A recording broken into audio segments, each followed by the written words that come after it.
Standing at my own wedding reception, watching my mother smile into the microphone, I never expected what came next. "We have an announcement," Carol said cheerfully. "The car Tyler's parents gifted to Irene last year? We've decided to pass it over to Jenna instead. She needs it more for her new job."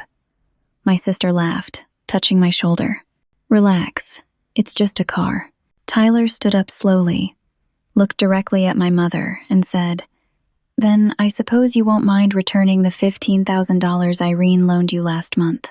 The ballroom went silent. 200 guests stopped mid-conversation, their champagne glasses frozen halfway to their lips. I felt my face burning as every eye in the room turned toward our family table. My mother's smile faltered for just a second before transforming into something else entirely. Tears. Actual tears, streaming down her carefully made-up face. "How dare you?" Carol whispered into the microphone, her voice breaking with perfect theatrical timing. "How dare you accuse me of such a thing on my daughter's wedding day?" I reached for Tyler's hand, but he was already moving toward the microphone. My husband of exactly 3 hours had his jaw set in that way I recognized. He was furious, but his voice came out steady and calm. "Mrs. Peterson, you asked Irene for $15,000 4 weeks ago. You said it was for emergency medical bills. She transferred the money from her savings account on March 18th. Would you like me to show everyone the bank records?" Jenna jumped to her feet, her bridesmaid dress swishing as she moved to stand beside our mother.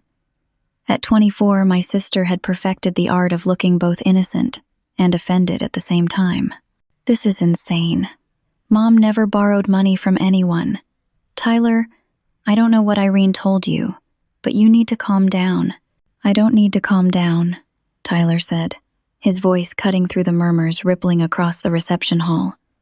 "What I need is for your mother to stop stealing from my wife." That's when Carol reached into her purse with shaking hands and pulled out a folded document. She held it up like a shield, her tears still flowing. "You want the truth? Fine. Here's the truth. The car was never really Irene's.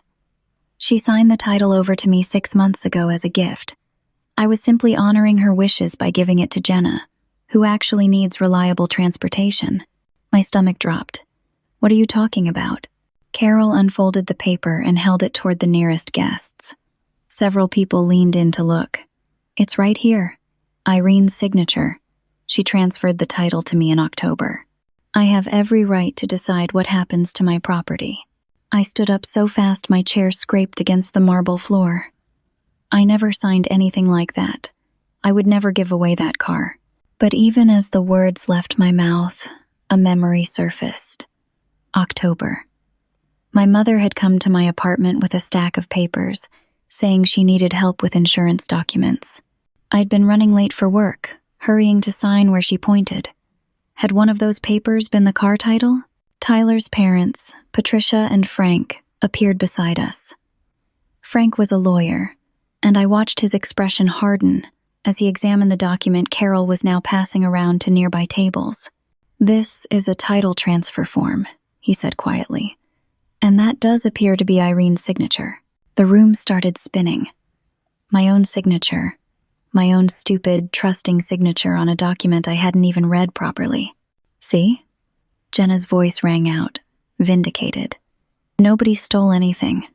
Irene gave Mom the car, and Mom gave it to me. This whole scene is embarrassing."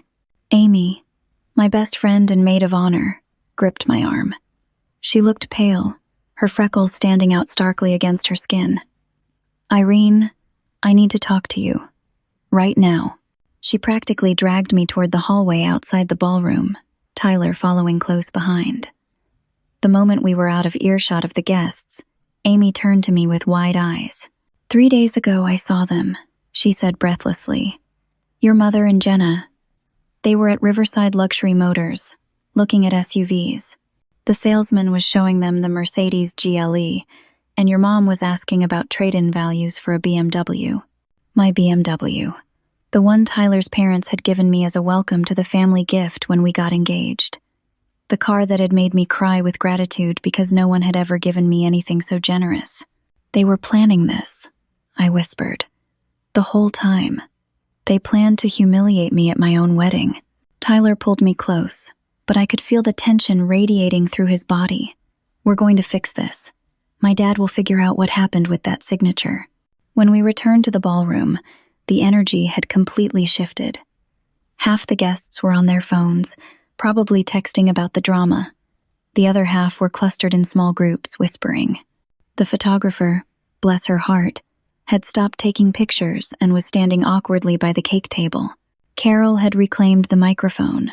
Her tears had dried, replaced by a tight smile. I apologize for the disruption. I think the stress of the day has gotten to everyone. Why don't we move forward with the cake cutting? But Tyler wasn't done. He took the microphone from her hand, not roughly, but with enough authority that she let it go. Ladies and gentlemen, I apologize for the scene. However, I won't apologize for defending my wife. What happened here today was calculated and cruel. Carol Peterson manipulated her daughter into signing away a gift, and then chose to announce it publicly to cause maximum humiliation. You have no proof of manipulation, Jenna shot back. Irene signed voluntarily. Did she know what she was signing?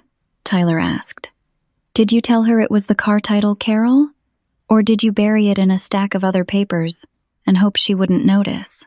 The silence that followed was answer enough. Several guests shifted uncomfortably. Patricia had her hand over her mouth, looking stricken. Frank was on his phone, probably already calling their attorney. My Uncle George, my father's brother, stood up from his table. He'd always been the family peacemaker, the one who tried to smooth over conflicts. Maybe we should discuss this privately, as a family. No, I heard myself say. My voice sounded strange, distant. No more private discussions. That's how she gets away with it. Everyone sees what she does, but nobody says anything, because we're family and we're supposed to keep quiet. Carol's mask slipped for just a moment, and I saw real anger flash across her face. Then she turned to the guests with a sad smile. My daughter is under a lot of stress. Planning a wedding is difficult, and I think the pressure has affected her more than we realized. I love her very much, and I'm worried about her mental state right now. It was masterful. With just a few words, she'd planted the seed that I was unstable, that my accusations couldn't be trusted. I saw it working, too. Some guests nodded sympathetically. Poor Carol, they were probably thinking. Dealing with an irrational daughter on what should be a happy day. The reception limped forward after that. We cut the cake while people took half-hearted photos. We did the first dance while guests whispered. When it came time for the mother-daughter dance, I refused. Carol made a show of looking hurt, dabbing at her eyes with a napkin.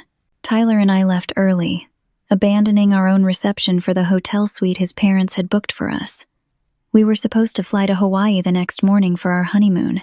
Instead, we sat on the edge of the hotel bed in our wedding clothes, trying to process what had just happened. She's been stealing from you, Tyler said finally.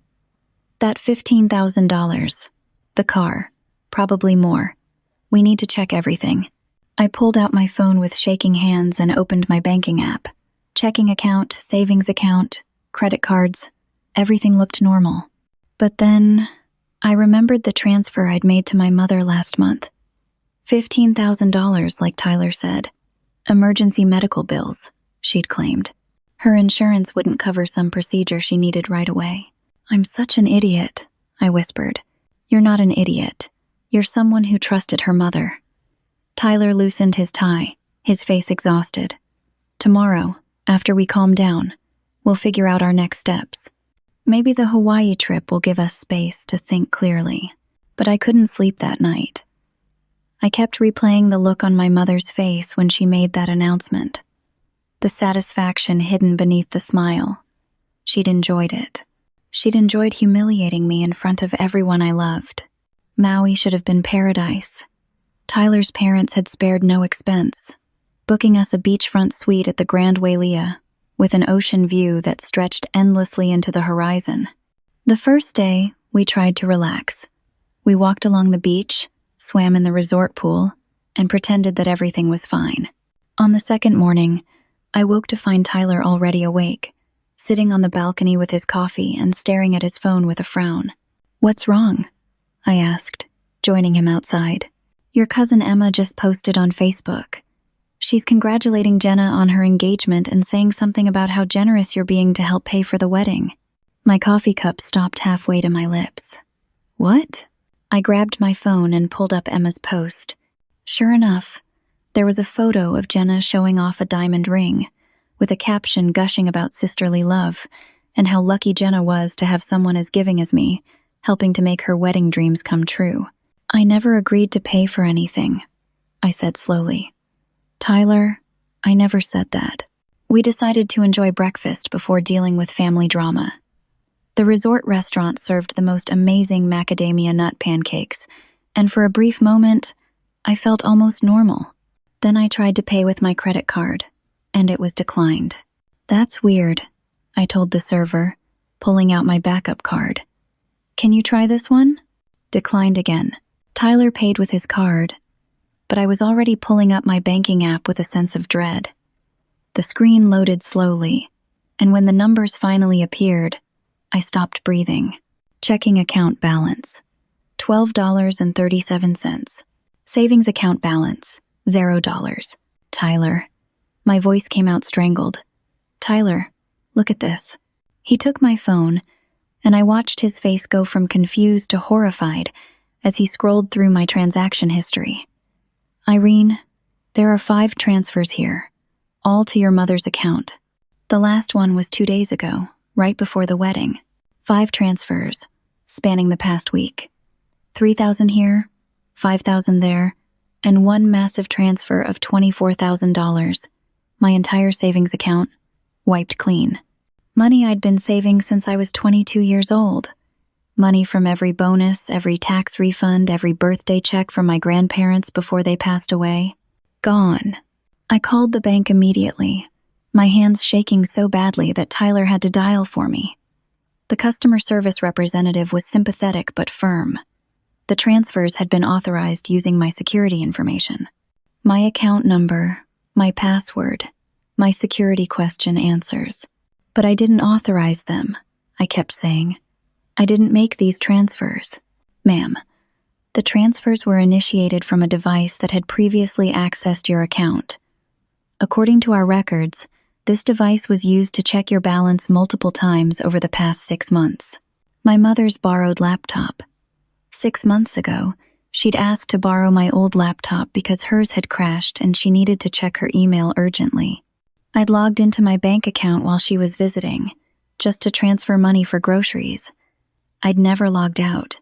Tyler was already on the phone with Brandon, his business partner, and the firm's attorney. While he paced the hotel room, talking rapidly about wire fraud and theft, I sat on the bed and tried not to throw up. How stupid could I be? How many times was I going to let her do this to me? Brandon advised us to file a police report immediately and freeze all my accounts. The local Hawaiian police were professional, but couldn't do much since the crime had occurred in our home state. They gave us a case number and suggested we contact the FBI if the amount exceeded federal wire fraud thresholds. $32,000. That's how much she'd taken in 1 week. When I finally worked up the courage to call my mother, she answered on the first ring, her voice bright and cheerful. "Irene, sweetheart. How's Hawaii? Are you having a wonderful time? Where's my money, Mom?" Silence. Then, "I don't know what you mean." $32,000, transferred from my accounts to yours over the past week. Where is it? Her tone shifted, taking on that patient, slightly condescending quality she used when she thought I was being unreasonable. "Oh, honey, that money was for Jenna's wedding. You promised to help pay for it, remember? She's your sister. Family helps family." "I never promised that. I never agreed to give you a single penny for Jenna's wedding." "Of course you did. Last Thanksgiving we were all discussing it, and you said you wanted to contribute. Don't you remember?" But I didn't remember. I'd never said that. Thanksgiving had been tense because Jenna had just gotten engaged to Stuart and spent the entire meal showing off her ring and talking about venue options. I'd been quiet, nursing a glass of wine, and trying not to let their comments about my own wedding planning get under my skin. "Mom, You stole from me. You accessed my bank accounts without permission and took everything I had. Stole? Her voice rose, indignant. How can I steal what you gave freely? You're being dramatic, Irene. This is exactly what Tyler was talking about at the reception. You're under too much stress, and it's affecting your judgment. I want my money back. All of it. Today. Well, I'm afraid that's impossible. The money's already been spent. Jenna's wedding is going to cost $70,000. Your contribution will cover almost half. You should feel proud that you're helping make your sister's dreams come true. I hung up before I said something I'd regret. Or maybe I should have said it. Maybe I should have screamed and cursed and told her exactly what I thought of her. Tyler had been listening to the whole conversation, his face growing darker with each passing moment. That's it. We're cutting the honeymoon short. We're flying home tomorrow, and we're pressing charges. But your parents spent so much money on this trip. I don't care about the money. He sat beside me and took my hands. Irene, your mother just stole your entire life savings. She's committed a serious crime. We need to deal with this now, not after we come back tanned and pretending everything's fine. That evening, as we made arrangements to change our flights, my phone started buzzing with texts from various family members. Aunt Linda wanted to know why I was being so difficult about helping Jenna. Cousin Mark said I was acting selfish. Emma sent a long message about how family is forever and money is just money. My mother had been busy. She'd spent the day calling everyone we knew, spinning her version of events. According to her, I'd enthusiastically offered to pay for half of Jenna's wedding, and now I was having some kind of breakdown and trying to back out of my promise. The worst text came from Jenna herself. I can't believe you're doing this. Mom explained everything. You promised to help pay for my wedding, and now you're making up lies about theft? You're just jealous because Stuart proposed before Tyler did, and my ring is bigger. Grow up. I stared at that message for a long time. My sister, who I'd played with as children, who I'd comforted through her first heartbreak, who I'd helped with homework and covered for when she snuck out in high school. She genuinely believed I was the villain. Or maybe she didn't believe it. Maybe she just didn't care. On the flight home the next day, Tyler held my hand the entire time. We'd been married for 4 days, and instead of enjoying our honeymoon, we were flying home to deal with a family crisis. Some start to a marriage. I'm sorry, I whispered as the plane descended toward the mainland. For what? For bringing all this chaos into your life? Your family is normal. They love each other without all this toxicity. You could have married someone whose mother isn't a criminal. Tyler squeezed my hand. I married you because I love you. Your mother's actions aren't your fault, and we're going to get through this together. When we landed, there were 3 voicemails waiting. The first was from Patricia, saying she and Frank had already met with their attorney, and he was ready to help us. The second was from Brandon, with an update on the legal options available to us. The third was from a number I didn't recognize. I played it on speaker as we waited for our luggage. A woman's voice, hesitant but determined, filled the silence.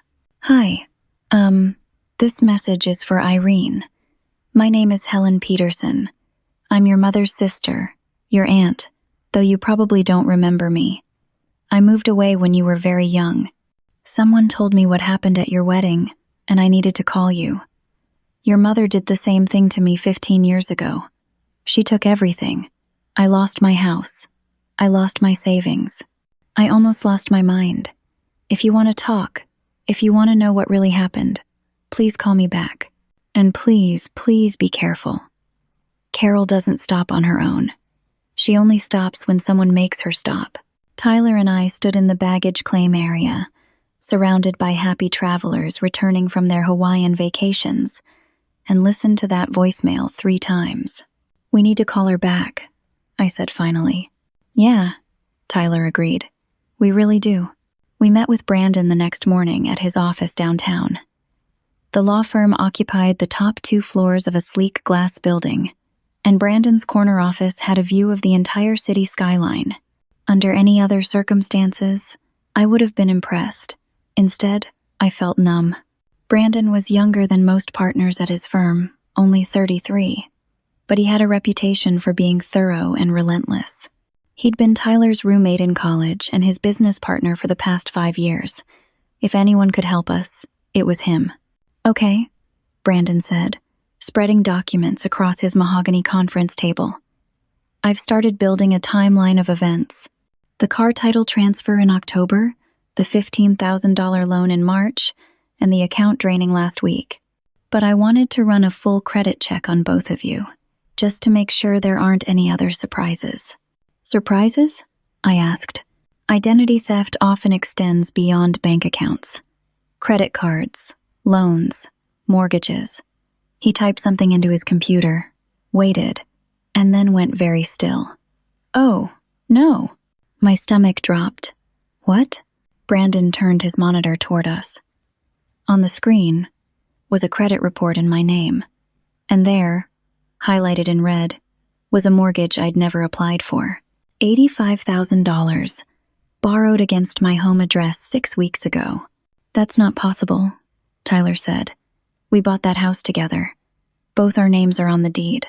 Nobody could take out a mortgage without both of us signing." But Brandon was already shaking his head, his expression grim. "Someone forged the documents. Look at the application date, April 3rd. That was right after you closed on the house, wasn't it?" It had been. We'd bought our first home in late March, closed in early April, and spent the following weeks moving in and unpacking. My mother had come over several times to help, bringing cleaning supplies and organizing kitchen cabinets. She'd been so helpful, so supportive, so busy copying our financial documents while we weren't looking. Brandon traced the money trail. The $85,000 had been deposited into an account in Jenna's name, then immediately withdrawn as a cashier's check. That check had been used as a down payment on a condominium across town. "Let me guess," I said bitterly. "The condo is in Jenna's name only." "Got it in one," Brandon confirmed. "She bought it 3 weeks ago. 2-bedroom, 2-bath in that new development near the river. Your stolen money bought your sister a home." Tyler stood up and walked to the window, his hands clenched into fists. How did Carol even get the information she'd need for a mortgage application? Social security numbers? Income verification? Bank statements? "She's been collecting it for a while," Brandon said. "I'm guessing she had access to Irene's documents over the years. Maybe from when she helped her move into her first apartment, or when she filed taxes together. As for the forgery, it doesn't have to be perfect. Mortgage fraud happens because the system relies on trust and quick processing. By the time anyone realizes something's wrong, the money is already gone." I thought about all the times my mother had offered to help with paperwork, tax returns when I was in college, apartment applications, insurance forms. She always said she was trying to make my life easier, that a good mother helps her daughter with these tedious adult responsibilities. She'd been building a file on me, learning my financial life inside and out, waiting for the right moment to exploit it. "What are our options?" Tyler asked, still facing the window. "Legally, this is serious fraud, multiple felonies, wire fraud, identity theft, mortgage fraud. We report it to the police, the FBI, and the mortgage company. They'll investigate, and if the evidence is solid, criminal charges will follow." "And if we don't report it?" I asked quietly. Brandon turned to me, his expression serious. "Then you're responsible for that mortgage, $950 a month for the next 30 years. If you don't pay, the lender can foreclose on your house. You'd lose your home because of your mother's crime. $950 every month. On top of our existing mortgage, our car payments, our regular bills. We could manage it, maybe, if we cut back on everything else. No vacations, no restaurants, no emergency fund. Just working and paying for a condo my sister was living in rent-free. We have to report it," Tyler said, turning back to face us. "There's no other choice." But there was a choice. I could see it clearly. Report my mother for fraud, watch her get arrested, possibly send her to prison for years. Or stay silent, pay the mortgage, and keep the family intact. "Your mother will do this again," Brandon said, reading my expression. Maybe not to you, since you're wise to her now, but to someone else. Another family member, a friend, maybe even a stranger. People like Carol don't stop because they feel guilty. They stop when they're stopped. My phone buzzed with a text from my mother. Jenna's so excited about her new place. You should come see it. She wants to thank you properly for being such a generous sister. The audacity was breathtaking. Tyler sat beside me and took my hand. I know she's your mother. I know this is impossible. But think about what she's done. She stole your savings. She humiliated you at our wedding. She's putting our home at risk. And she's convinced your entire family that you're the problem. When does it end? She'll say I'm sending my own mother to prison, I whispered. The family will never forgive me. Then they're not worth having as family. That afternoon, we filed a police report. The detective who took our statement was a tired-looking woman in her 40s, who'd clearly seen every kind of family drama imaginable. She listened to our story, examined our evidence, and sighed. This is going to be messy, she said. Family crimes always are. Be prepared for backlash. Relatives will take sides. People will say you're overreacting. There'll be pressure to drop the charges. Can you handle that? Could I? I thought about my mother's face at the wedding, the satisfaction in her eyes as she announced she was taking my car. I thought about the bank account she'd drained while I was on my honeymoon. I thought about the mortgage she'd fraudulently taken out, risking my home and my future. Yes, I said. I can handle it. But I was wrong. That evening, as Tyler and I tried to settle back into our house, my phone started ringing. First Aunt Linda, crying and asking how I could be so cruel. Then Cousin Emma, angry and accusatory. Uncle George tried the diplomatic approach, suggesting mediation and family counseling instead of police involvement. None of them wanted to hear about the evidence. None of them asked to see the bank statements or the forged mortgage documents. They'd already decided that I was the villain, the ungrateful daughter who was tearing the family apart over money. Jenna called last. You're really doing this? You're actually trying to send Mom to jail? She committed multiple felonies, Jenna. She stole over $100,000 from me. She's our mother. Family doesn't do this to each other. You're right, I said. Family doesn't steal from each other either, but she did, and you helped her. I didn't help her do anything. She gave me some money for a condo down payment. I didn't know where it came from. That's not my fault. The condo was purchased with money from a fraudulent mortgage on my house. You're living rent-free in a home bought with stolen funds. That makes you an accessory. She hung up on me. Tyler found me an hour later, sitting in the dark living room with my phone in my lap. He didn't say anything, just sat beside me and pulled me close. We stayed like that for a long time, listening to the house settle around us and trying not to think about how our married life was supposed to have started. The next morning, I called Aunt Helen, my mother's sister who'd left the family 15 years ago. She picked up on the second ring. Irene, she said warmly, I'm so glad you called back. We talked for 2 hours. Helen told me her story, and it was eerily similar to mine. Carol had convinced her to co-sign a loan, then defaulted on the payments, destroying Helen's credit. She'd borrowed money for fake emergencies.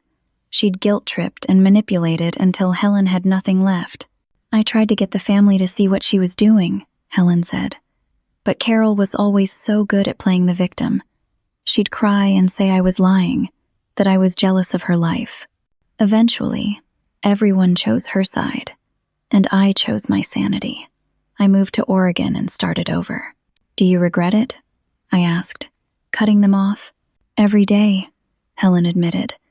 But I also don't regret it at all, if that makes sense. I miss the family I thought I had, but that family was never real. It was just a performance where Carol got to be the star, and the rest of us were props. After we hung up, I felt simultaneously better and worse. Better because someone finally understood. Worse because I knew what was coming. The investigation, the fallout, the permanent fracture of my family. Tyler came home from work early that afternoon, his face pale. We have a problem. Another one? Thompson Industries is threatening to pull their account from our firm. Thompson Industries was the firm's biggest client, responsible for 40% of their annual revenue. Losing them would be catastrophic. Why would they do that? I asked, already dreading the answer. Because Carol works for them. She's the executive assistant to the CEO, and she's been feeding him a story about how I married an unstable woman who's now making false accusations against her innocent mother.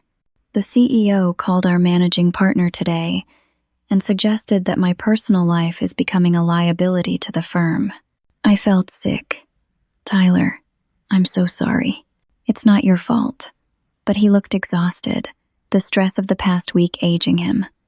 Brandon's trying to do damage control, but Carol's been with Thompson for 12 years. She has relationships, credibility. We're just the kids making wild accusations. What do? We prove it, he said grimly.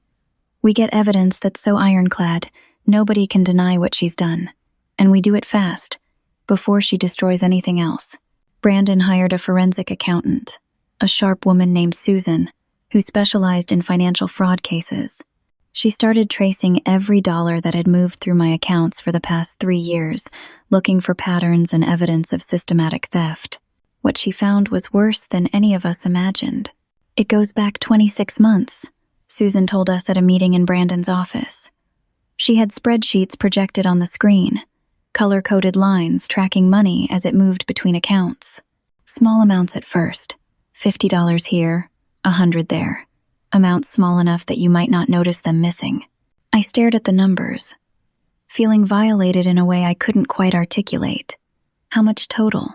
Over the full 26-month period? Approximately $68,000, not including the recent large transfers. $68,000. Stolen so gradually, so carefully that I'd never noticed it happening. There's more, Susan continued. I found communication between your mother and sister. Email chains, text messages that were backed up to cloud storage. They're quite detailed about their plans. Brandon pulled up the emails on his laptop and turned it toward us. The first one was dated 18 months ago, shortly after Tyler and I got engaged. From Carol Peterson to Jenna Peterson. Subject: opportunity. Irene's getting married into money. The boyfriend's family is loaded. We need to make sure we get our share before she forgets where she came from. Start thinking about what you need. A car? Down payment for a house? We'll position it as family helping family. I felt Tyler tense beside me. Brandon scrolled to the next email. From Jenna Peterson to Carol Peterson. Subject: opportunity. I like the way you think, Mom. Irene's always been the favorite with Dad's side of the family. About time she shared some of her good fortune. I want a condo. Something nice. In a good neighborhood. There were dozens more. Emails discussing how to access my financial information. Text messages celebrating successful withdrawals. A particularly chilling exchange from 3 months ago, where they debated whether to make their move at the wedding or wait until after the honeymoon.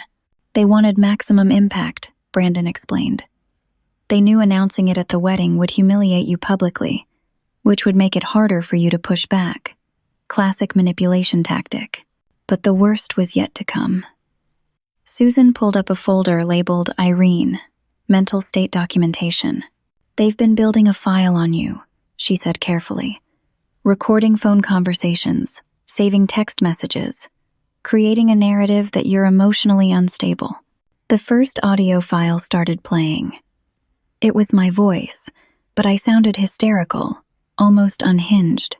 I was crying and yelling, saying things about how I couldn't take it anymore, how everything was falling apart. I don't remember saying that, I whispered. When did I say that?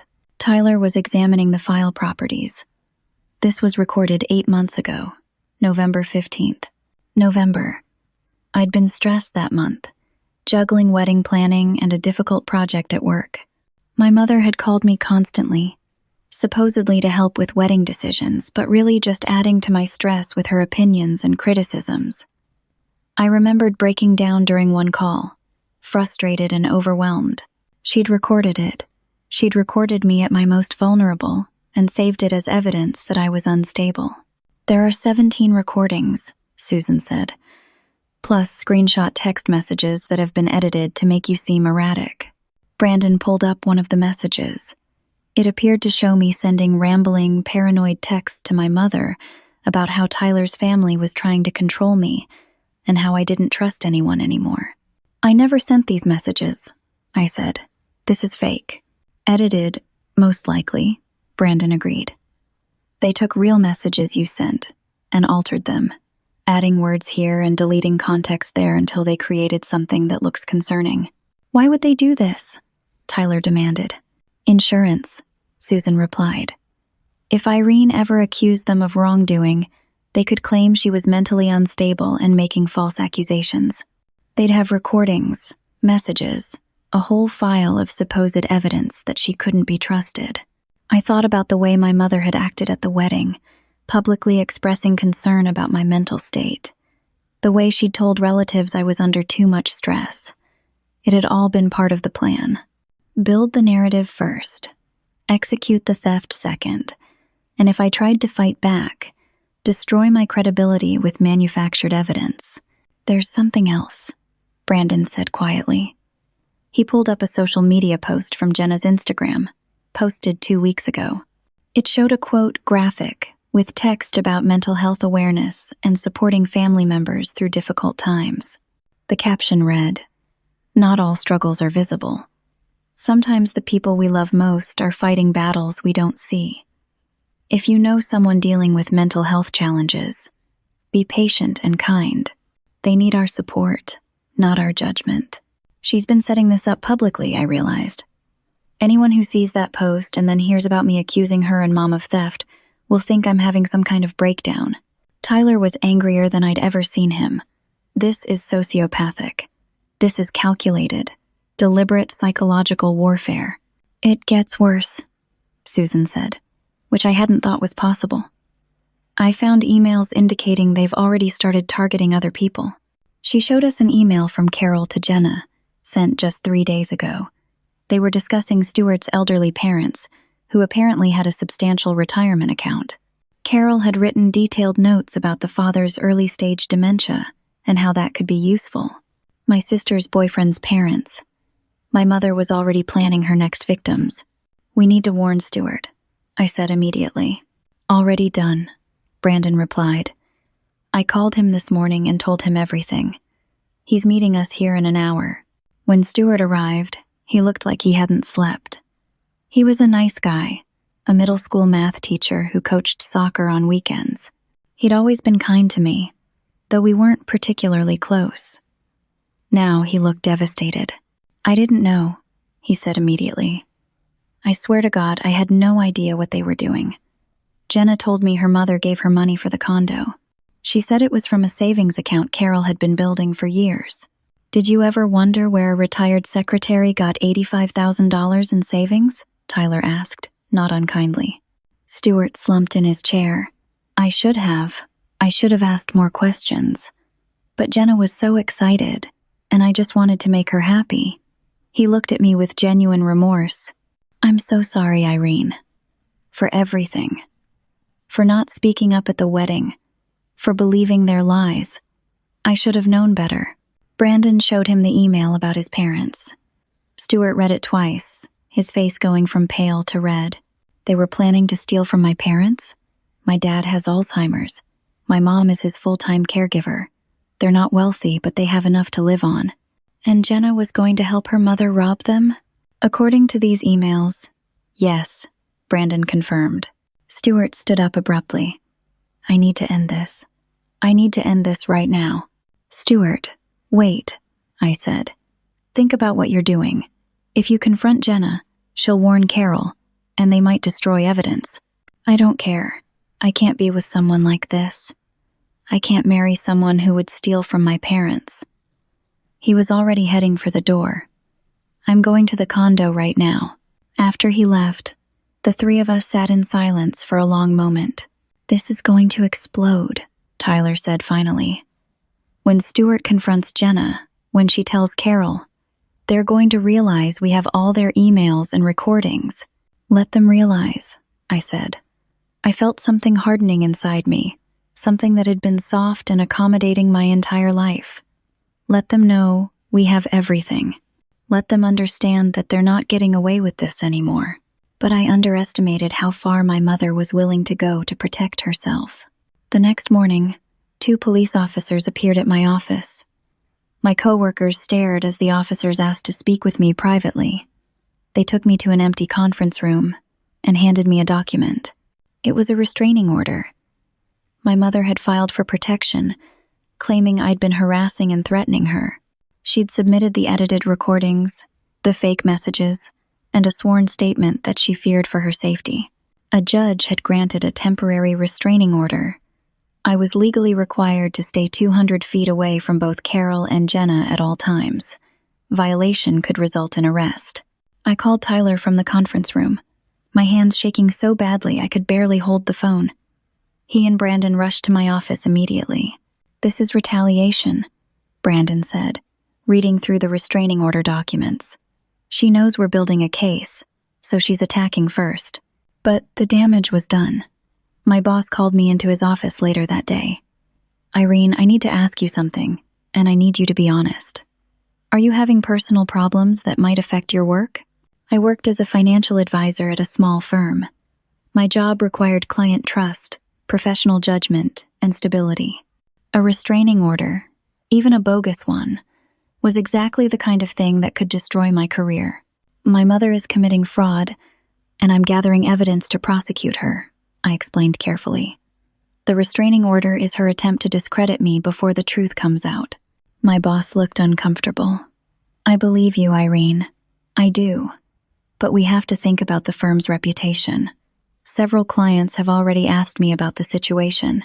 Your mother works for one of our competitors' biggest clients, and word is getting around. Are you firing me?" "No, but I need you to take some time off. Paid leave until this situation resolves itself.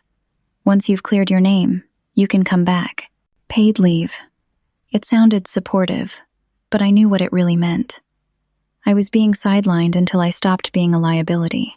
That evening, Tyler came home to find me sitting in the dark again, the restraining order on the coffee table in front of me. "I can't do this anymore," I whispered. "She's winning. She's taking everything from me, and I can't stop her." Tyler knelt in front of me, taking my hands. "Listen to me. We're not giving up. Yes, she landed a blow, but we're going to hit back harder. Brandon's already filed a motion to dismiss the restraining order, and we're going to show the judge exactly what she's done. What if nobody believes us? What if everyone thinks I'm just a crazy woman making false accusations? Then we'll prove them wrong. Together." But I wasn't sure I believed him anymore. My mother had been planning this for over 2 years. She had fake evidence, manipulated relatives, and a public narrative that painted her as the victim. What chance did truth have against that kind of preparation? The restraining order hearing was scheduled for 2 weeks later. During that time, things got progressively worse. Jenna filed a lawsuit against me, claiming defamation. She was seeking $50,000 in damages, alleging that my false accusations had damaged her reputation and emotional well-being. Her attorney had collected statements from multiple family members, all testifying to how distraught Jenna had been over my accusations, how the stress had affected her health, how I'd always been jealous of her. The lawsuit arrived via certified mail on a Tuesday afternoon. I signed for it with numb fingers, already knowing what it would say. Brandon had warned me this was coming. "They're trying to bury you in legal fees," he explained when I brought him the documents. "Even if you win the defamation case, you'll spend tens of thousands defending yourself. It's financial warfare." Tyler's firm was hemorrhaging money. Thompson Industries had officially pulled their account, citing concerns about the firm's stability. The CEO had written a formal letter, expressing disappointment that Tyler's personal issues were affecting his professional judgment. 3 other smaller clients had also left, spooked by the drama. Tyler's business partners were understanding but worried. The firm employed 23 people, and they all had families depending on those paychecks. Maybe I should distance myself from the firm for a while, Tyler suggested one evening. We were eating takeout at the kitchen table, too exhausted to cook. Take a sabbatical until this blows over. You built that company, I protested. You can't leave because of my mother. It's not because of your mother. It's because I need to focus on protecting you right now. The business can wait. But I could see the stress wearing on him. He'd lost weight, wasn't sleeping well, and had developed a nervous habit of checking his phone constantly, waiting for the next crisis. My extended family had completely fractured.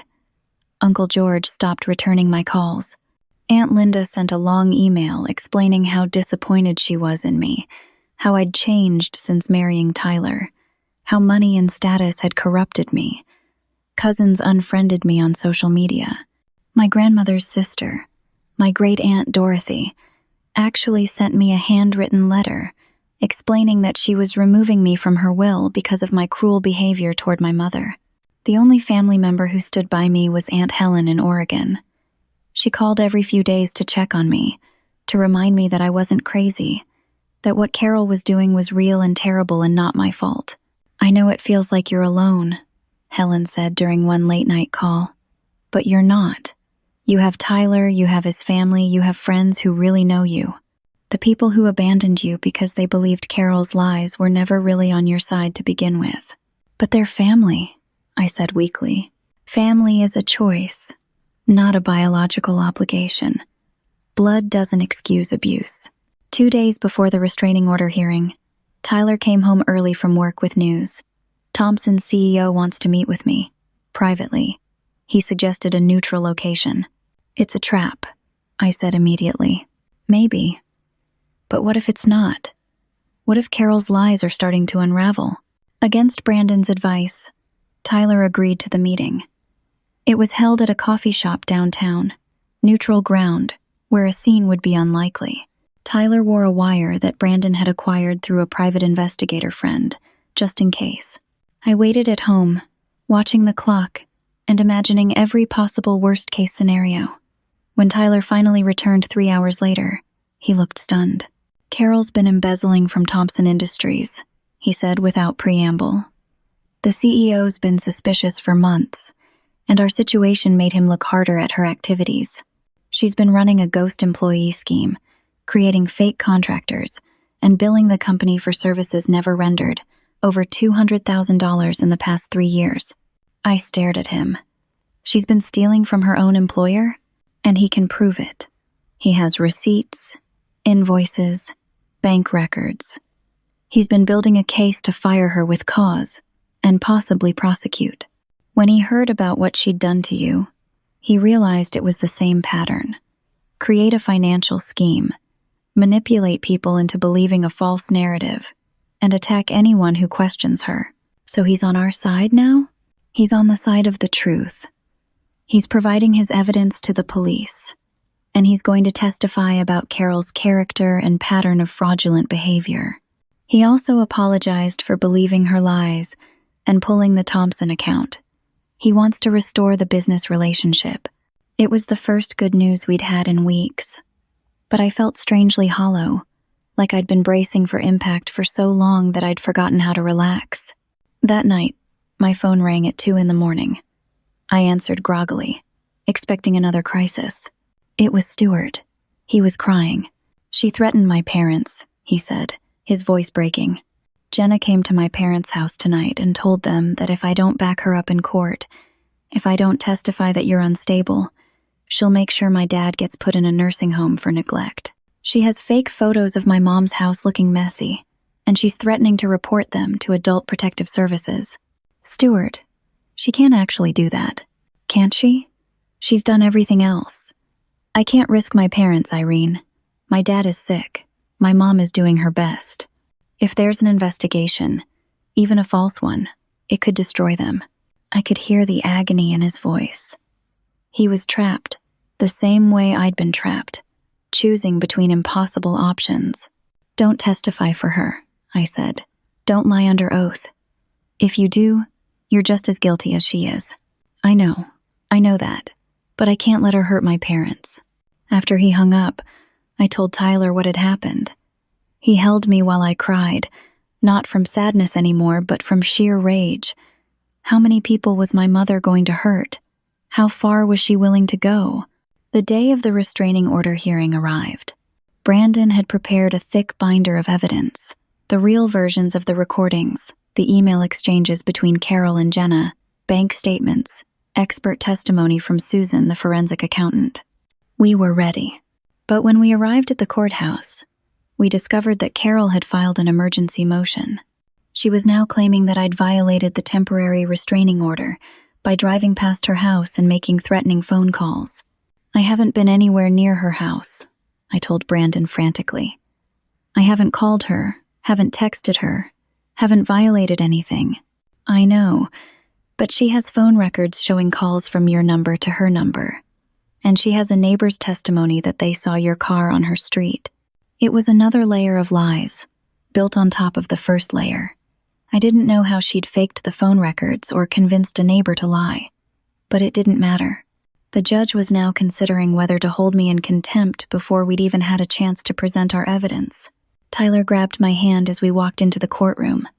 No matter what happens in there, we're going to survive this. But I wasn't sure anymore. I wasn't sure of anything except that my mother was going to keep coming at me until one of us was completely destroyed. The courtroom was smaller than I'd expected, with wooden benches and fluorescent lighting that made everyone look slightly ill. My mother was already seated at the plaintiff's table with her attorney, a slick-looking man in an expensive suit. She was wearing a conservative blue dress and pearls, playing the role of respectable victim perfectly. When her eyes met mine across the courtroom, she smiled. Just a small, satisfied smile that no one else would notice. And I realized something that should have been obvious from the beginning. She was enjoying this. The chaos, the drama, the control. She wasn't just stealing for money. She was stealing because destroying me gave her pleasure. That's when I decided I was done being her victim. No matter what it cost, no matter who I lost, I was going to fight back with everything I had. The hearing started badly. Carol's attorney immediately brought up the alleged violations, presenting phone records that appeared to show multiple calls from my number to Carol's over the past 2 weeks. He had a sworn statement from a neighbor claiming to have seen my silver Honda parked on Carol's street on 3 separate occasions. Your Honor, my client is genuinely terrified, the attorney said with practiced concern. Miss Peterson has refused to accept the boundaries that were put in place for everyone's safety. These repeated violations demonstrate an obsessive fixation that goes beyond normal family conflict. Brandon stood to respond, but before he could speak, there was a commotion at the back of the courtroom. Stewart had arrived, and he wasn't alone. He'd brought a manila envelope that he handed directly to Brandon. Your Honor, Brandon said, I apologize for the disruption, but I've just received evidence that's directly relevant to these proceedings. May I approach? The judge, a stern woman in her 60s named Judge Martinez, gestured him forward. Brandon handed her the envelope, waited while she examined the contents, and then returned to our table. Judge Martinez's expression shifted as she read. She looked up at Carol's attorney, then at my mother, and her face hardened. We're going to take a short recess, she announced. I want to see both attorneys in my chambers. Now. During the 20-minute recess, Stewart came to sit beside me. He looked exhausted but relieved. I'm done protecting them, he said quietly. I've been documenting everything Jenna said and did since the wedding. I have recordings of her bragging about the fraud. I have text messages where she threatened my parents. I have emails showing she knew exactly where the money came from. I should have done this weeks ago. I'm sorry it took me this long. Tyler shook his hand. You're doing the right thing now. That's what matters. When the attorneys returned, Carol's lawyer looked like he'd aged 10 years. He immediately requested a private conversation with his client. I watched as he spoke to my mother in urgent, hushed tones. Her expression went from confident to confused to panicked. Judge Martinez reconvened the hearing. Before we continue with the restraining order matter, I have some questions. Mrs. Peterson, do you have your cell phone with you? Carol, looking uncertain, pulled her phone from her purse. I'm going to ask you to unlock it and hand it to the bailiff. Your Honor, I don't understand what my phone has to do with anything. Unlock the phone, Mrs. Peterson. With shaking hands, my mother complied. The bailiff took the phone to Judge Martinez, who examined it for several minutes. Mrs. Peterson, there's an app on your phone called Voice Clone Pro. Are you familiar with this application? The courtroom went very quiet. I'm not sure what that is. It's an application that allows users to clone voices using AI technology. According to the data here, you've been using this app to create fake phone calls that appear to come from your daughter's number. You then reported these fake calls as evidence of harassment. I felt Tyler grab my hand. This was it. This was the moment the lies started unraveling. Judge Martinez continued, her voice cold with disapproval. Additionally, the neighbor who claimed to see Miss Irene Peterson's car on your street 3 times? I've been provided with evidence that this neighbor is actually your cousin, who doesn't live anywhere near your home. The address he provided on his sworn statement is fake. Carol's attorney stood quickly. Your Honor, my client was not aware of these irregularities. If there have been misrepresentations made in the evidence, I assure you it was without her knowledge or consent. Really? Judge Martinez pulled out another document. Because I also have emails here where Mrs. Peterson specifically discussed creating fake evidence, including teaching her cousin what to say in his statement. Would you like me to read them aloud?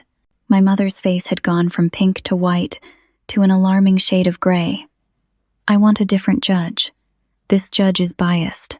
This judge is doing her job, which is to get to the truth. And the truth, Mrs. Peterson, is that you've committed perjury, manufactured evidence, and abused the legal system to harass your daughter. Judge Martinez turned to me. Miss Peterson, I'm dismissing the restraining order with prejudice. Furthermore, I'm referring Mrs. Carol Peterson's conduct to the district attorney for possible criminal prosecution. The courtroom erupted. Carol's attorney was trying to calm his client, who had started crying loudly. Stewart was sitting with his head in his hands, looking both relieved and devastated. Tyler pulled me into a hug so tight I could barely breathe. But Judge Martinez wasn't finished. I've also reviewed the preliminary evidence regarding the fraud allegations against Mrs. Peterson. There's sufficient cause to believe serious crimes have been committed. I'm ordering Mrs. Peterson to surrender her passport immediately. She's not to leave the county without court permission. Your Honor, my client has no intention of fleeing, her attorney protested. Nevertheless, she'll surrender her passport to the bailiff before leaving this courtroom. Carol stood up, her tears replaced by pure rage. This is ridiculous. Irene has always been a liar. She's always been jealous of her sister. This whole thing is because she can't stand to see Jenna happy. Sit down, Mrs. Peterson, Judge Martinez said sharply.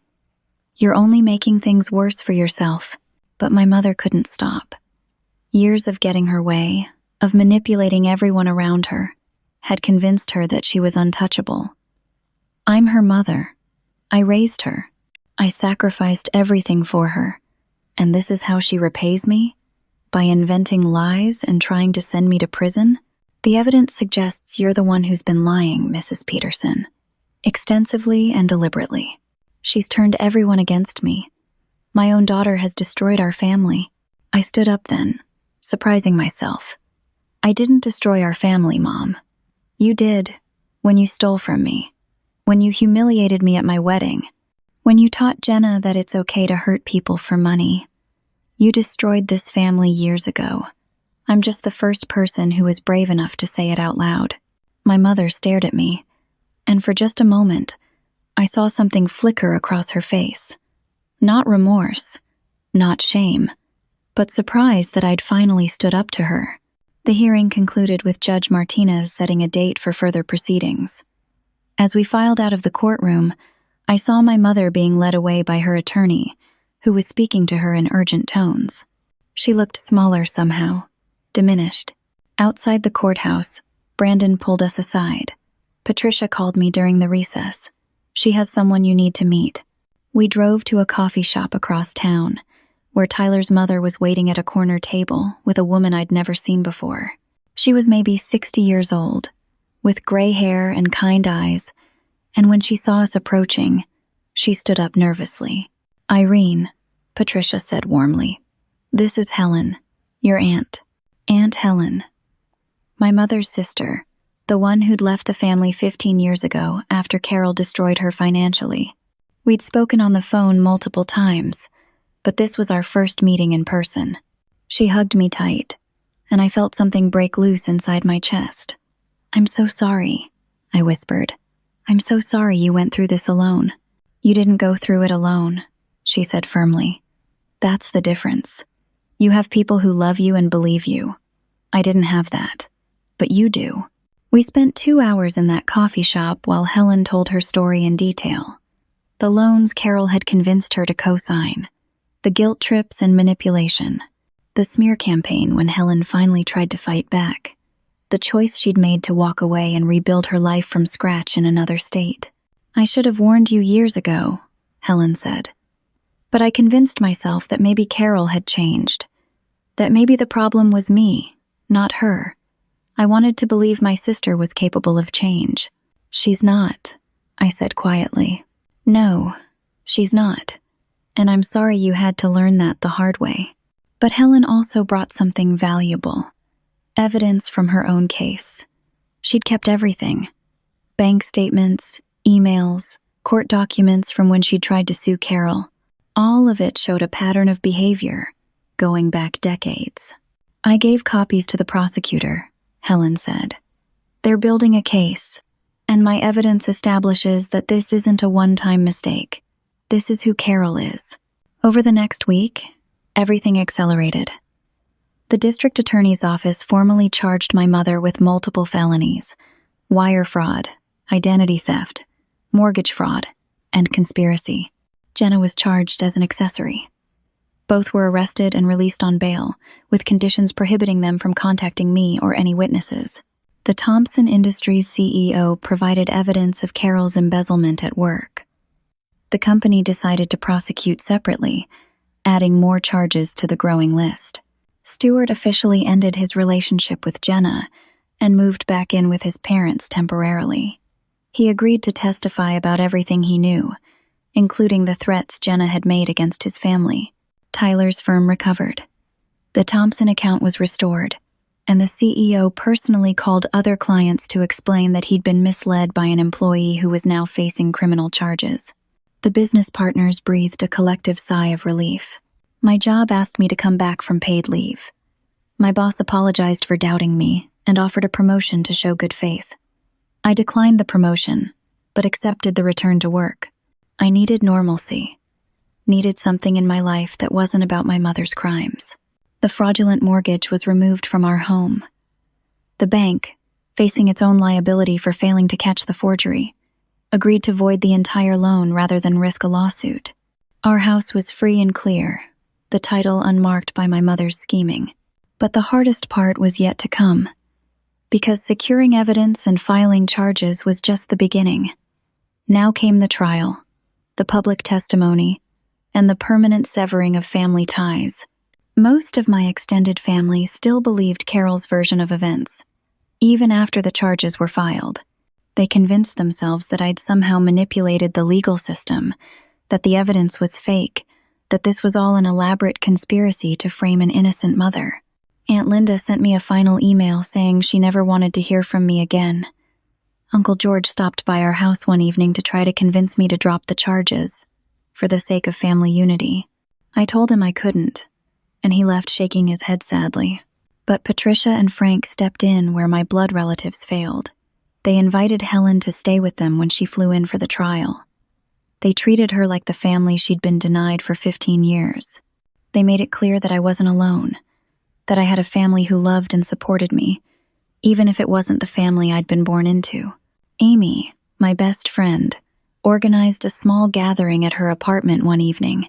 Just me, her, Helen, Patricia, and Stewart. We ordered pizza and played board games and talked about anything except the trial. For a few hours, I felt almost normal. "You know what's crazy?" Amy said at one point. "This started at your wedding, which should have been the happiest day of your life. And instead, it became the day you started taking your life back." She was right. The humiliation at the wedding had been the catalyst for everything that followed. If my mother had just stayed quiet, if she'd stolen from me privately without the public spectacle, I might never have found the courage to fight back. The trial date was set for 6 weeks away. Brandon prepared me for what to expect: cross-examination, character attacks, media attention. Carol's defense attorney was known for aggressive tactics and would likely try to paint me as a vindictive daughter seeking revenge. "Are you ready for this?" Brandon asked during one of our preparation sessions. I thought about everything I'd been through: the stolen money, the fake evidence, the destroyed relationships, the months of stress and fear and uncertainty. I thought about Stuart's parents, nearly victimized because of their son's relationship with my sister. I thought about Aunt Helen, who'd spent 15 years in exile because she dared to stand up to Carol. "Yes," I said, "I'm ready." The trial began on a cold Monday morning in November. The courthouse was more crowded than I'd expected, with media reporters filling several rows and curious onlookers drawn by the family drama angle. Tyler sat beside me, holding my hand, while Patricia, Frank, Helen, and Amy filled the row behind us. My mother sat at the defense table in a conservative gray suit, her hair styled perfectly, playing the role of wronged mother right up until the end. Jenna wasn't on trial yet. Her case had been severed for separate proceedings, but I knew she was somewhere in the courthouse, probably waiting to testify. The prosecution's case was methodical and devastating. They presented bank records showing the systematic theft. They played the unedited recordings that proved Carol had manipulated our conversations. They called forensic accountants, handwriting experts, and technology specialists who explained exactly how the fraud had been perpetrated. Susan, the forensic accountant, spent 3 hours on the stand walking the jury through 26 months of financial manipulation. She had charts and graphs and timelines that made the pattern impossible to deny. The prosecutor called Stuart to the stand. He testified about the emails he'd found, about Jenna's confession, about the threats against his parents. Carol's attorney tried to discredit him as a bitter ex-boyfriend, but Stuart remained calm and consistent. Then it was my turn. Walking to the witness stand felt like moving through water. The prosecutor asked me to tell my story from the beginning. I talked about my relationship with my mother, about the trust I'd had in her, about the gradual realization that she'd been stealing from me for years. Carol's attorney cross-examined me for nearly 2 hours. He was aggressive, suggesting I was mentally unstable, that I'd fabricated the evidence, that this was all an elaborate revenge plot because my mother had given a car to my sister instead of me. "Isn't it true, Miss Peterson, that you've always been jealous of your sister?" "No, that's not true. But you were upset when she got engaged before you did, weren't you?" "I was happy for her." "Really?" "Because according to several family members, you seemed quite resentful of the attention Jenna received." I took a breath, remembering Brandon's advice to stay calm. I love my sister, or at least, I loved the person I thought she was. Finding out she helped steal from me was heartbreaking, not because I'm jealous, but because I trusted her. "You're claiming your mother systematically stole from you over 2 years, yet you never noticed? That seems rather convenient." "It seems rather calculated," I replied. "She took small amounts that I wouldn't notice, mixed among legitimate expenses. That's how fraud works. If she'd taken everything at once, I would have noticed immediately. Instead, she was patient and methodical." The attorney tried various approaches, but Brandon had prepared me well. I stayed composed, answered honestly, and refused to be baited into emotional outbursts that could be used against me. Helen testified about her own experiences with Carol 15 years ago. The judge had ruled it admissible as evidence of a pattern of behavior. Helen was powerful on the stand, calm and clear, describing how Carol had destroyed her financially, and then convinced the family that Helen was lying. "Did you ever get your money back?" the prosecutor asked. "No. I declared bankruptcy and started over. It took me 10 years to rebuild my credit and my life. And during those 10 years, did your sister Carol ever apologize or attempt to make restitution?" "No. She sent me one email saying I was a liar and a thief, and that she'd pray for my soul. That was the last communication I ever received from her. The Thompson Industries CEO testified about Carol's embezzlement from the company. He brought detailed records showing how she'd created fake vendor accounts and submitted fraudulent invoices for over $200,000 across 3 years. The most damning evidence came from Carol's own phone and computer. Forensic specialists had recovered deleted emails and text messages that showed the conspiracy with Jenna in explicit detail. They'd discussed strategies for hiding the theft, for creating false evidence against me, for manipulating family members into taking their side. One email in particular struck me hard. It was from Carol to Jenna, written the night before my wedding. Tomorrow is going to be perfect. Irene's going to be so humiliated in front of everyone. I almost feel bad, but then I remember how she's always acted like she's better than us just because she went to college and got a fancy job. She needs to be taken down a peg, and we need that money. Her in-laws are loaded, so it's not like she'll struggle. She'll be fine, but we deserve our share. That email encapsulated everything: the jealousy, the entitlement, the complete lack of remorse. My mother didn't think she'd done anything wrong. She thought she'd been clever. The defense's case was weak. Carol's attorney tried to paint her as a struggling single mother who'd made some poor financial decisions but hadn't intended to commit fraud. He called character witnesses who testified that Carol was kind and generous, always helping people in need. But on cross-examination, the prosecutor revealed that several of these witnesses had received loans from Carol that they'd never been asked to repay, loans that had actually come from money Carol had stolen from me. When Carol took the stand in her own defense, it was a disaster. She started out composed, tearfully explaining that she'd only been trying to help Jenna and had gotten confused about which money belonged to whom. But, under cross-examination, she became defensive and aggressive. "Isn't it true that you've been stealing from your daughter for over 2 years? I never stole anything. Irene was always happy to help family. Then why did you need to forge documents and manipulate her into signing papers she didn't understand?" "I didn't manipulate anyone. Irene is just ungrateful." "Ungrateful for what, exactly? For being robbed? She married into money. She doesn't need her savings the way Jenna needs a home. So you believe you had the right to decide how your adult daughter's money should be spent. I'm her mother. Everything I did was for the good of the family." The prosecutor pulled out the emails between Carol and Jenna. "Is planning to humiliate your daughter at her wedding for the good of the family?" Carol's face flushed. That was taken out of context. "What context makes it acceptable to plot your daughter's public humiliation?" She had no answer. The jury's expressions said everything. Closing arguments were powerful. The prosecutor summarized the mountains of evidence, the pattern of behavior, the cold calculation behind every theft. He painted a picture of a mother who saw her daughter, not as someone to love and protect, but as a resource to be exploited.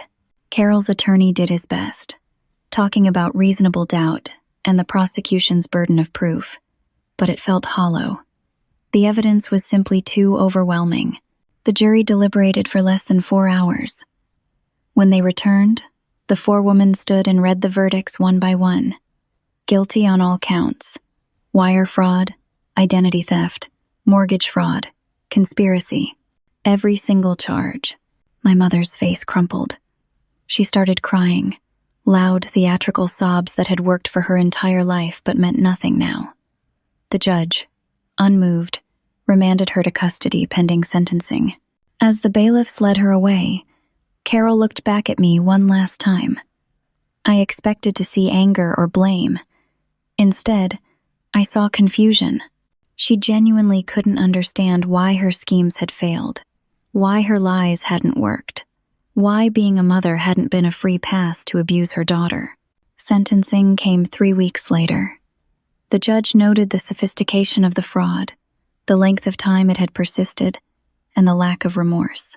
Carol was sentenced to 5 years in federal prison, with an order to pay full restitution for both the money stolen from me and the funds embezzled from Thompson Industries. Jenna's trial followed 2 months later. With Stewart's testimony and the evidence from Carol's case, the outcome was never in doubt. She pleaded guilty to avoid a longer sentence and received 2 years in prison plus 5 years probation. The condo she'd bought with stolen money was seized and sold, with the proceeds going toward restitution. Stuart moved on with his life. He thanked me for saving his parents from becoming victims and eventually started dating someone new, a teacher at his school, who seemed genuinely kind. The extended family reactions were mixed. Some relatives eventually apologized once they saw the evidence presented in court. Others doubled down, insisting that I'd somehow orchestrated the whole thing to frame my innocent mother. I accepted that I'd never have a relationship with those people again, and surprisingly, I was okay with that. Uncle George was one of the ones who apologized. He came to our house 6 months after the trial, looking older and tired. "I'm sorry," he said simply. "I should have listened to you. I should have questioned Carol's version of events. I let my loyalty to my sister blind me to her victim."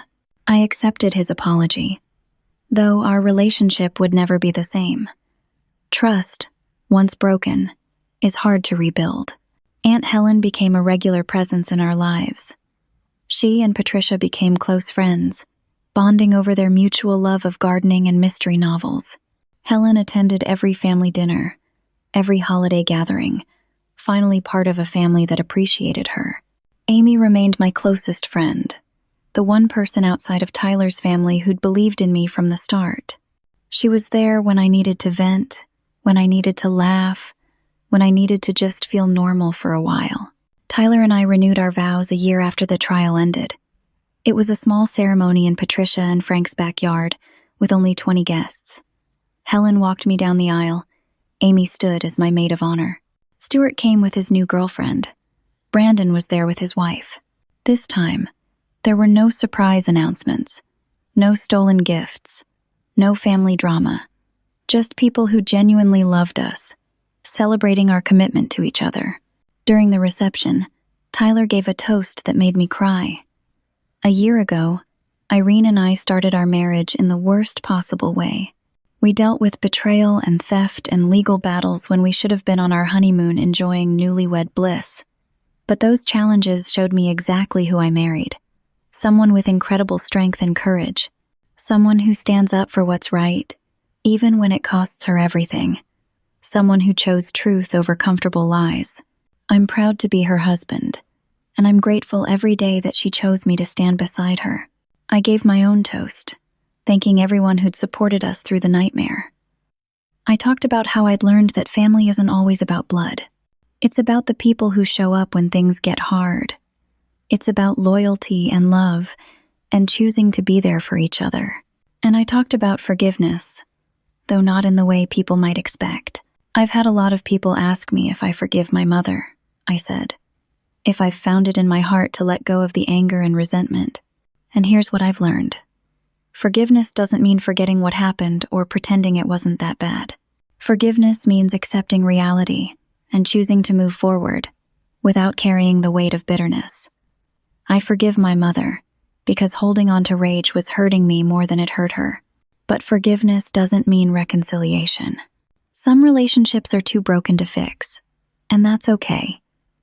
I can forgive her and still choose to never see her again. Both things can be true. Life settled into a new normal. Tyler's business thrived. My career recovered, and even improved when I was promoted to senior advisor. We bought a new house, wanting a fresh start in a place that held no memories of the fraud or the pain. I started volunteering with a nonprofit that helps victims of financial fraud navigate the legal system. I used my experience to guide others through the confusion and fear of reporting family members for theft. It was healing, using my pain to help prevent someone else's.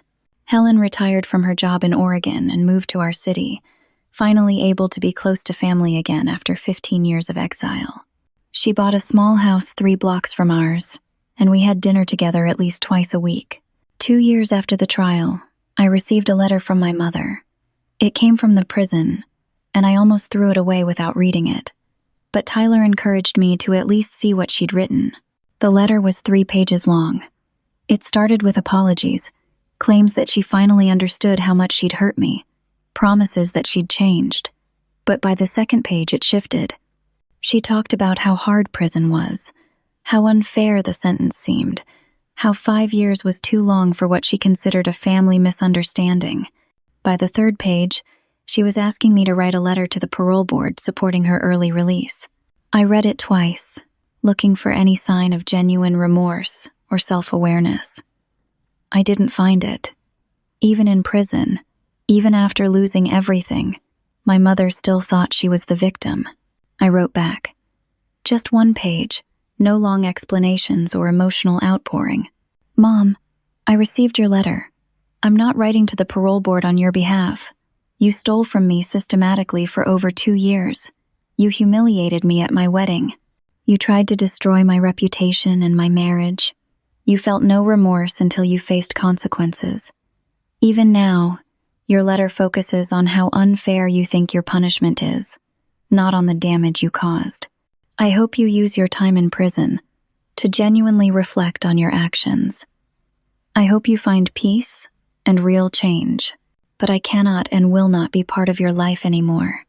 I wish you well, but from a distance. Please don't write to me again. I never heard from her after that. Jenna was released after serving 18 months of her 2-year sentence. I heard through Uncle George that she'd moved to another state and was trying to rebuild her life. She never attempted to contact me, and I was grateful for that. Some bridges, once burned, should stay that way. 3 years after everything began, Tyler and I had our first child, a daughter we named Grace, after Tyler's grandmother. Patricia cried when we told her, saying that Grandma Grace would have loved Irene and would be so proud of the strength I'd shown. Holding my daughter for the first time, I made a promise. I promised her I would never be like my mother. I would never see her as a resource to exploit. I would protect her savings accounts, celebrate her successes without jealousy, and love her without conditions or manipulation. I promised her that family would mean safety, not danger. Looking back on everything that happened, I can see clearly now what I couldn't see then. The wedding announcement wasn't the beginning of my mother's betrayal. It was just the moment her mask slipped enough for me to finally see the truth. She'd been stealing from me, emotionally and financially, for years, taking my trust, my money, my peace of mind, and giving nothing back but manipulation and guilt. Standing up to her was the hardest thing I'd ever done. It cost me relationships with relatives who chose to believe her lies. It cost me months of stress and legal battles. It cost me the illusion that I had a loving mother who wanted what was best for me. But it also gave me something invaluable. It gave me my freedom. It gave me my self-respect. It gave me the knowledge that I could face terrible things and survive. It gave me clarity about who I was and what I deserved. And it gave me a real family. Tyler, Patricia, Frank, Helen, Amy, Brandon, Stuart, and all the people who stood by me when things were darkest. They showed me what real love looks like. Not the twisted, manipulative version my mother had shown me my entire life, but genuine care and support, with no strings attached. Sometimes people ask me if I miss her, if I regret sending my own mother to prison. The answer is complicated. I miss the mother I thought I had, the one who existed in my imagination. I grieve for the relationship I wish we'd had, the parent-child bond that should have been built on love instead of exploitation. But I don't regret what I did, because the alternative was to let her keep stealing, keep manipulating, keep hurting people, and that wasn't an option I could live with. The biggest lesson I learned through all of this is that blood doesn't excuse abuse. Being family doesn't give anyone the right to steal from you, lie about you, or destroy you for their benefit. And standing up to family abuse isn't betrayal, it's survival. I learned that you can love someone and still hold them accountable, that forgiveness doesn't require reconciliation, that choosing yourself over toxic family isn't selfish, it's necessary. And I learned that sometimes the family you build is stronger than the family you're born into. Grace is 3 now, and she's never met her maternal grandmother. She knows Grandma Patricia and Grandpa Frank, who spoil her appropriately. She knows Great Aunt Helen, who tells her stories and bakes her cookies. She's growing up surrounded by people who genuinely love her, who would never hurt her for personal gain. That's the legacy I'm building. Not one of manipulation and theft, but one of honesty and genuine love. Tyler and I have been married for 4 years now, and we're stronger than ever. We survived something that would have destroyed many couples. We came through it with deeper trust, clearer communication, and absolute certainty that we're on the same team. Every year on our anniversary, we go back to Hawaii and stay at the same resort where our honeymoon was cut short. We finally got to enjoy those macadamia nut pancakes without bank account emergencies. We swim in the ocean and walk on the beach, and remember how far we've come from that awful second morning when everything fell apart. And every year, I'm grateful, not for what happened, but for how it ended, for the strength I didn't know I had, for the people who stood beside me, for the life I built after everything burned down. My mother took my money, my car, and my trust, but she couldn't take my future. That belongs to me, and I'm building it with people who truly love me. And that's the real victory. So if you're facing something similar, if you have a family member who's exploiting you, manipulating you, stealing from you, know this: you're not alone, you're not crazy, you're not overreacting, and you deserve better. Standing up to family abuse is terrifying, but staying silent is worse. Choose yourself, choose truth, choose freedom. The people who truly love you will understand. And the ones who don't, they were never really on your side to begin with. Choose yourself. You're worth fighting for. Now I want to hear from you. Have you ever had to set boundaries with family members who crossed the line? How did you handle it? What advice would you give to someone dealing with family betrayal? Share your story in the comments below. Your experience might be exactly what someone else needs to hear today. If this story resonated with you, please hit that like button and subscribe to the channel for more real stories about overcoming life's toughest challenges. And share this video with anyone who might need to hear that they're not alone in dealing with difficult family dynamics. Thank you so much for listening to my story. I hope it helps you feel less alone if you're going through something similar. Remember, family should lift you up, not tear you down. You deserve respect, honesty, and genuine love. Don't settle for less. Take care of yourselves, and remember that sometimes the bravest thing you can do is walk away from people who hurt you, even if they're family. You're stronger than you think, and you deserve a life free from manipulation and abuse. Until next time, stay strong and keep choosing yourself.